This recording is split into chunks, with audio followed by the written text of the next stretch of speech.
Перите легат. А има ли си такова? Посадка. Идея си купиш. А? Я да видим към светофара, да има цветовете. Ето. Ето. Там това е много далече и като е много далече те. Не, снима сега светане, да? Снима всичко, снимам ЦУМ, това е Шератон, всичко излиза, знаеш как хубаво ги ложи. Все едно студиен запис правим. Хорицата, дядото с свирката задължително, това е много добър. Строежа на метрото. Нема то тук го строят.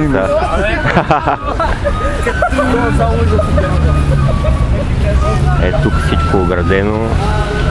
И ти после можеш да го качиш на компютър и си го такова. Да бе, ти сега ще видиш. Си го монтираш, си го изрежеш който трябва. Ти знаеш що треперяш, защото държа това. Защото държа екранчето. Защото държа екранчето му. Много готини се. Какви работи измисли това? Те са сигурно и си го нагласил всичко. Всичко е автоматик, няма какво да бавиш. А те копчите какви са? Кои? И по те, това не са ли копчите?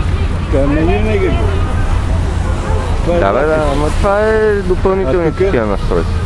Чакай сега, разгледахме тук. Кода на метрото, ЦУМ. Колко време е паче? Много. Е задължително. Значи е тук на Старата София ще видиш тази сграда. Как е и нея има. Сдръстване малко, сдръстване ще няма никакво.